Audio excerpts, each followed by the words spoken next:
Hello दोस्तों, स्वागत है आपका मेरे यूट्यूब चैनल पर। आज की वीडियो में मैं आपको बताऊंगी कि अगर जीवन में सफल होना चाहते हो तो अकेले रहना सीखो, क्योंकि अकेले रहकर इंसान बड़ी से बड़ी सफलता को हासिल कर सकता है। और इसे समझते हैं हम एक कहानी के माध्यम से। तो चलिए वीडियो को शुरू करते हैं। प्राचीन समय की बात है कि समुद्र के किनारे एक गुरु अपना आश्रम बनाकर रहा करते थे। हजारों शिष्य उनसे ज्ञान ग्रहण करने के लिए दूर दूर से आकर रहते थे। गुरु का ज्ञान देने का तरीका भी बड़ा ही अनूठा था। शुरुआत में वो अपने शिष्यों को उपदेशों के माध्यम से ज्ञान देते थे। उसके बाद वो अपने शिष्यों को उस ज्ञान का अनुसरण करने के लिए कहते थे। उस ज्ञान को अपने व्यवहारिक जीवन में उतारने को कहते थे। एक बार उस आश्रम में एक सम्राट अपने बेटे को लेकर पहुंचा। उस सम्राट ने उस गुरु से प्रार्थना की कि आप मेरे बेटे को अपने आश्रम में रहने दें और अपने तरीके से उसे ज्ञान दें। उसे इस आश्रम में बिल्कुल भी ऐसा नहीं लगना चाहिए कि वो किसी सम्राट का बेटा है। उसे बिल्कुल साधारण शिष्यों की तरह ही ज्ञान देने की कृपा करें। गुरु ने मुस्कुराते हुए कहा कि सम्राट, ज्ञान इसी तरीके से लिया जा सकता है। अगर तुम अपने आप को दूसरों से बड़ा समझोगे तो तुम ज्ञान ग्रहण नहीं कर पाओगे। अगर तुम्हें ज्ञान ग्रहण करना है तो तुम्हें दूसरों की तरह अपने आप को साधारण समझना होगा। यही ज्ञान ग्रहण करने की सबसे पहली सीढ़ी होती है। तुम निश्चिंत रहो, आज से तुम्हारे बेटे की जिम्मेदारी मेरे कंधों पर है। ये कहकर गुरु सम्राट के बेटे को अपने साथ लेकर समुद्र के किनारे टहलने के लिए निकल गए। आश्रम के बाकी सभी बच्चे उस सम्राट को देख रहे थे। सम्राट अपने बेटे को अपने रथ पर बिठाकर लाया था, जिससे सभी बच्चे समझ गए थे कि ये लड़का सम्राट का बेटा है। इसी वजह से आश्रम के सभी बच्चे सम्राट के बेटे की तरह आकर्षित हो गए थे। जब गुरु सम्राट के बेटे को लेकर समुद्र पर टहल रहे थे तो सम्राट का बेटा अचानक फूट फूट कर रोने लगा, क्योंकि अभी वो सिर्फ 12 वर्ष का था और 12 वर्ष की आयु में उसके पिता उसे अपने से दूर छोड़कर चले गए थे। ये सदमा वो बच्चा सहन नहीं कर पा रहा था। वो नहीं समझ पा रहा था कि उसके पिता उसकी भलाई के लिए उसे उस गुरु के पास छोड़कर गए हैं। उसे रोते हुए देखकर गुरु ने कहा कि बेटा, मैं तुम्हें चुप नहीं कराऊंगा। हो सकता है कि आज मैं तुम्हारे आंसू पोंछ दूं, लेकिन कल तुम फिर अपने आप को अकेला पाओगे। याद रखना, जीवन में इंसान अकेला आता है और अकेला ही जाता है। जितनी जल्दी हो इंसान इस बात को समझ लेता है, वो उतनी जल्दी आत्मज्ञान के रास्ते पर निकल पड़ता है। गुरु ने अपनी बात आगे बढ़ाते हुए कहा कि जो इंसान अकेला रहना सीख लेता है वही खुद से प्यार कर पाता है, और जो खुद से प्यार करना जानता है वो किसी के भी जाने का अफसोस नहीं करता, क्योंकि वो खुद से ही प्यार करता है। धीरे धीरे तुम आश्रम के माहौल में ढल जाओगे। शुरुआत में तुम्हें समस्या आ सकती है, लेकिन कुछ दिनों के बाद तुम इसे आत्मसात कर लोगे। उसके बाद तुम्हें यही जगह बहुत अच्छी लगने लगेगी। ये जगह तुम्हें अपने महल जैसी लगने लगेगी। संध्या हो चली थी। समुद्र के दूसरे छोर पर सूरज छिपने लगा था और अपनी लालिमा पूरे आसमान में बिखेर रहा था। बड़ा ही सुंदर दृश्य था और गुरु शिष्य को अपने साथ लेकर आश्रम में वापस लौट आए। उस शिष्य को भी थोड़ी सांत्वना मिली, क्योंकि गुरु की आंखों में एक अभूतपूर्व शांति झलक रही थी और जब हम किसी एकांतवासी गुरु की आंखों में वो शांति देख लेते हैं तो हमारे हृदय से भी सारा भार हट जाता है, मन एकदम निर्मल हो जाता है। जब सम्राट का बेटा रात्रि का भोजन करने के लिए भोजन कक्ष में पहुंचा तो आसपास के सभी शिष्य उसके पास आने लगे। उन सभी को पता था कि ये सम्राट का बेटा है और अगर हम इससे दोस्ती कर लेते हैं तो उससे हमारा बहुत फायदा होने वाला है। यही सोचकर आश्रम के ज़्यादातर बच्चों ने उसे घेर लिया था। बस कुछ बच्चे जो अकेले रहने का महत्व समझते थे, जो दिखावे में विश्वास नहीं करते थे, वो उस सम्राट के बेटे के पास जाने की बजाय अपना पूरा ध्यान खाने पर लगा रहे थे और एकांत में बैठकर अपना भोजन कर रहे थे।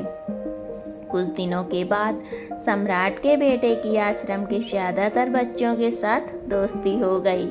अब वो आश्रम में उन बच्चों के साथ घूमता, उन्हीं के साथ अपना ज़्यादातर समय बिताता। आखिरकार सम्राट का बेटा था, सुख सुविधाओं में पला बढ़ा था। आसपास बहुत से दास और दासियाँ होते थे। आसपास अपने मित्रों से घिरे होना, वही दिनचर्या उसने इस आश्रम में भी अपना ली थी। ऐसा नहीं था कि गुरु को ये सब पता नहीं था, पर गुरु उसे अलग तरीके से ज्ञान देना चाहते थे। बच्चों को ज्ञान आप उपदेश देकर नहीं दे सकते, उन्हें साक्षात्कार कराना पड़ता है। उसके बाद उन्हें वो बात समझ आती है जो आप समझाना चाहते हैं। गुरु को ये बात पता थी कि अगर मैं इसे बोलकर बताऊंगा तो ये कभी नहीं समझ पाएगा। मुझे ऐसे दिखाना पड़ेगा, इसे एहसास कराना पड़ेगा कि अकेले रहने से ही तुम अपनी शक्तियों को जान पाओगे। ये सीख देने के लिए गुरु एक दिन उस शिष्य को अपने साथ एक पहाड़ी की चोटी पर ले गए। पहाड़ी पर पहुंचकर गुरु ने उस शिष्य से कहा कि अब तुम्हारा ज्ञान पूरा हो चुका है, बस एक आखिरी रात तुम्हें यहाँ पर बितानी होगी। उसके बाद अगले दिन शाम को मैं तुम्हारे राजमहल में तुमको पहुँचा दूंगा। वो बच्चा ये सुनकर बहुत खुश हो गया कि अब मैं वापस अपने राजमहल चला जाऊंगा। फिर से मेरे दास और दासियां, सारी भोग की वस्तुएं सब मेरे पास होंगी। उस शिष्य ने गुरु से पूछा कि गुरुजी, मुझे आज रात आप यहाँ पहाड़ी पर क्यों छोड़ रहे हैं? आखिर मुझे कौन सा आखिरी ज्ञान यहाँ से मिलेगा? गुरु ने मुस्कुराते हुए कहा कि यहाँ पर चट्टान के पीछे तुम्हें छिपकर बैठना होगा। यहाँ पर रोज रात को एक बाज आता है, तुम्हें उस बाज को देखना है, बड़े गौर से देखना है, हर गतिविधि देखनी है और उस बाज को देखने के बाद अगले दिन तुम्हें उसकी खूबियाँ मुझे बतानी हैं। और हाँ, अगर तुम उसकी खूबियाँ मुझे बता पाए तो मैं तुम्हें राजमहल वापस भिजवा दूंगा। सुबह आने से पहले एक बात पर और ध्यान देना है। एक चरवाहा यहाँ पर अपनी भेड़ों को चराने के लिए आता है। तुम्हें उन भेड़ों की गतिविधियाँ भी देखनी है। याद रखना, बाज की गतिविधि रात को और भेड़ों की गतिविधि सुबह। अगर तुम दोनों की गतिविधि ध्यान से देखकर मुझे बता पाए तो तुम इस आश्रम से हमेशा के लिए आज़ाद हो जाओगे। तुम्हारा ज्ञान पूरा हो जाएगा। मैं तुम्हारे पिता को कह दूंगा कि ये बच्चा हमारे आश्रम का सबसे ज्ञानी बच्चा है। ये कहकर गुरु अपने आश्रम में वापस लौट आए और वो बच्चा वहीं पर उस चट्टान के पीछे खड़ा हुआ उस बाज का इंतजार करने लगा। काफ़ी वक्त बीत जाने के बाद वहाँ पर एक बाज अपने बच्चों के साथ पहुँचा। सम्राट के बेटे ने पूरी रात उस बाज की गतिविधि बड़े ही ध्यानपूर्वक देखी और सुबह होने के बाद जब चरवाहा वहाँ पर अपनी भेड़ों को लेकर पहुँचा तो उसने एक अभूतपूर्व दृश्य देखा। उसने देखा कि वो बाज भेड़ की एक मेमने को अपने पंजे में दबाकर आसमान में उड़ गया। उसने उस भेड़ के बच्चे का शिकार कर लिया था। ये सारा दृश्य देखकर वो बच्चा आश्रम में वापस अपने गुरु के पास पहुंचा। इससे पहले कि गुरु उससे कुछ पूछते, उसने गुरु को प्रणाम करते हुए कहा कि गुरुदेव, आप आश्रम के सभी बच्चों को यहाँ पर बुला लीजिए। मैं सब लोगों को बताना चाहता हूँ कि मैंने क्या देखा। जब आश्रम के सभी बच्चे वहाँ पर पहुँच गए तो उस सम्राट के बेटे ने कहना शुरू किया कि मैंने अपने जीवन में बहुत से पक्षियों को देखा है, लेकिन बाज उन सभी पक्षियों में से सबसे अद्भुत और सबसे अलग होता है। उदाहरण के लिए एक तोता हम सभी ने देखा है। तोता बोलता तो बहुत है, लेकिन कभी ऊंचा उड़ नहीं पाता। लेकिन एक बाज जो कि हर समय शांत रहता है, वो आकाश को भी छू सकता है। उसमें आकाश को भी छू लेने का सामर्थ्य होता है। जब भी एक बाज अपने शिकार को निश्चित कर लेता है तो वो उसी शिकार पर अपनी नज़रें गड़ाए रहता है, चाहे वो कितनी भी ऊंचाई पर क्यों ना हो, चाहे कितना भी बड़ा तूफान क्यों ना आए, लेकिन उसकी नज़र हमेशा अपने लक्ष्य पर स्थिर रहती है। आज सुबह जिस बाज को मैंने देखा, उसने हर भेड़ को अपना शिकार नहीं बनाया, बल्कि उस भेड़ के झुंड में से उसने उस भेड़ के मेमने को अपना शिकार बनाया।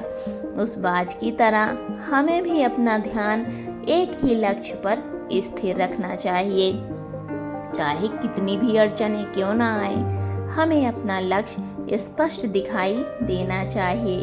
10-20 अलग अलग लक्ष्यों में अपनी ऊर्जा बर्बाद करने की बजाय हमें किसी एक लक्ष्य पर पूरी एकाग्रता के साथ ध्यान देना चाहिए। तीसरी बात जो मैंने उस बात से सीखी और जो हम सभी को सीखनी चाहिए, वो ये है कि बाज कभी भी दूसरे पक्षी के साथ नहीं उड़ता। वो हमेशा आकाश में अकेला उड़ता है। इससे हमें ये सीख लेनी चाहिए कि हमें कभी भी छोटी सोच वाले लोगों के साथ नहीं रहना चाहिए। आखिरकार हम भी वही बन जाते हैं जिनके साथ हम रहते हैं। इसलिए या तो बड़ी सोच वालों के साथ रहो या फिर अकेले रहो, क्योंकि जब हम अकेले रहते हैं तभी हम खुद की ताकत और खुद की कमजोरियों को जान पाते हैं। अपनी कमजोरियों को जानकर हम उनको दूर कर सकते हैं और अपनी ताकत को जानकर उसका सही इस्तेमाल कर सकते हैं।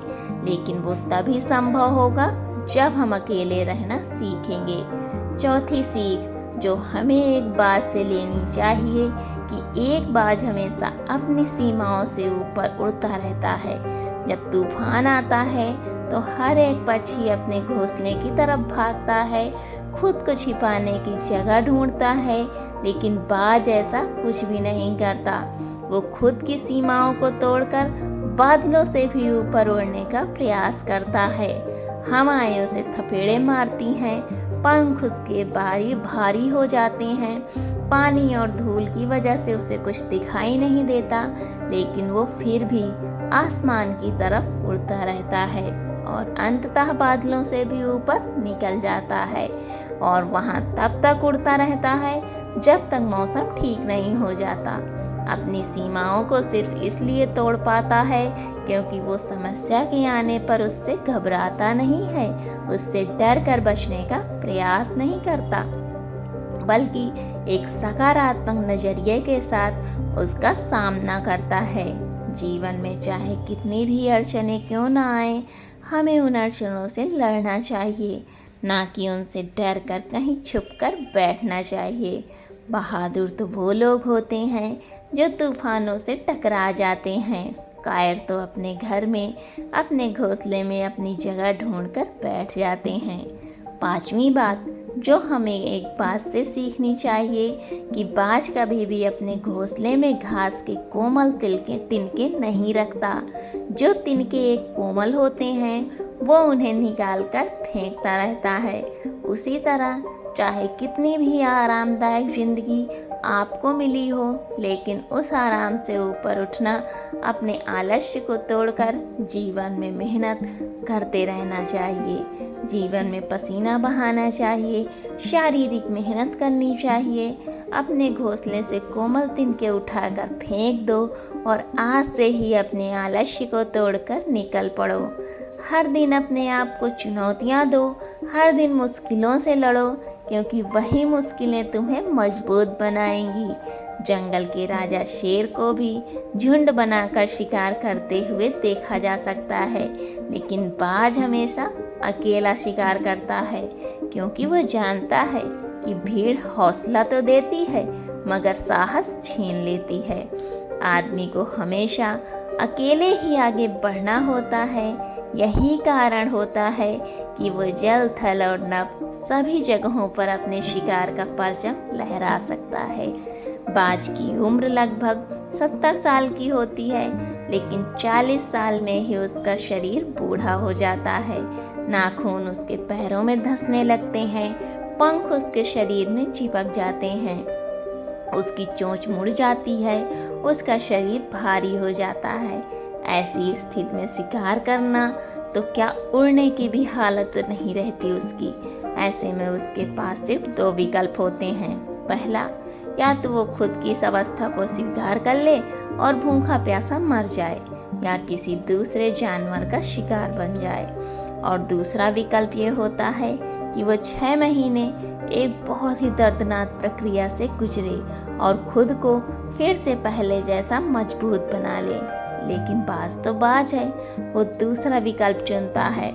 इसके लिए वो खुद को एक बहुत ही ऊंचे पहाड़ पर ले जाता है, जहां वो पहले अपनी चोंच से अपने सारे पंख खींच कर उखाड़ देता है और फिर चट्टान पर पैर मार मार कर अपने पंजे तोड़ देता है। इसके बाद उसी चट्टान पर अपनी चोंच को पटक पटक कर तोड़ देता है और इस लहूलुहान अवस्था में खुद को दूसरे जानवरों से छिपाता फिरता है। अगले 6 महीने तक वो इसी दर्दनाक प्रक्रिया से गुजरता है और इंतजार करता है नए चोंच, नए पंख और नए पंजों का। फिर वो अपनी नई जिंदगी शुरू करता है और निकल पड़ता है अपने शिकार पर और अगले 30 सालों तक फिर से राज करता है। इसलिए समय आने पर हमें भी अपनी पुरानी आदतों को छोड़ना पड़ता है और कुछ नया सीखना पड़ता है। समय के साथ बदलना पड़ता है, अपने आप को तैयार करना पड़ता है, वरना हमारा भी शिकार हो सकता है, हम भी पीछे रह सकते हैं। इसके बाद सम्राट के बेटे ने भेड़ों की विशेषता बताते हुए कहा कि भेड़ हमेशा झुंड में चलती हैं। उन्हें झुंड में एक साथ चलने से हिम्मत मिलती है, लेकिन जैसे ही उन पर शिकार होता है वैसे ही वो भीड़ तितर बितर हो जाती है और उस पूरी भीड़ में से एक भी भेड़ अपने साथी की मदद करने के लिए वापस नहीं लौटती। इससे हमें ये सीख मिलती है कि हमारे साथ कितने भी लोग खड़े हों, किसी पर भी यकीन नहीं करना। यकीन करना तो खुद पर करना, क्योंकि बुरा समय आने पर वो भीड़ कब तितर बितर हो जाएगी आपको पता भी नहीं चलेगा। गुरु को प्रणाम करते हुए सम्राट के बेटे ने अपने गुरु से कहा कि गुरुदेव, अगर मुझसे कोई सीख रह गई हो तो कृपया करके आप बताने की कृपा करें। गुरु ने सभी बच्चों को संबोधित करते हुए कहा कि ये सभी बातें जो अभी इस बच्चे ने बताई हैं सब सही हैं, लेकिन ये सारी खूबियाँ आप लोगों में तभी पैदा हो पाएंगी जब आप अकेले रहने का अभ्यास करेंगे। आपने देखा होगा कि बाज कभी भी किसी दूसरे पक्षी के साथ नहीं रहता, ना ही किसी के साथ अपनी जोड़ी बनाता। वो आसपास अकेला उड़ता है, आसमान में अकेला उड़ता है और अकेला उड़ने की वजह से वो अपनी ताकत, अपनी कमजोरियों को जान पाता है। इसके बाद गुरु ने अपनी बात खत्म करते हुए कहा कि मैं आज रात इस सम्राट के बेटे को इसके राजमहल में छोड़ने के लिए जा रहा हूँ, क्योंकि इसकी सीख यहाँ पर पूरी हो गई है। और ये कहकर गुरु उस सम्राट के बेटे का हाथ पकड़कर राजमहल की तरफ रवाना हो गए और बाकी के सभी बच्चे उन्हें पीछे से जाते हुए देखते रह गए। तो दोस्तों, कैसी लगी आज की कहानी आपको? उम्मीद करती हूँ कि आज की कहानी से तो आपने बहुत कुछ सीखा होगा। तो मिलती हूँ आपसे अगली कहानी में। तब तक अपना ख्याल रखें, और अगर अभी तक आपने मेरे चैनल को सब्सक्राइब नहीं किया है तो प्लीज़ मेरे चैनल को सब्सक्राइब करिए और मुझे ज़्यादा से ज़्यादा सपोर्ट करिए। वीडियो में अंत तक बने रहने के लिए आपका बहुत बहुत धन्यवाद।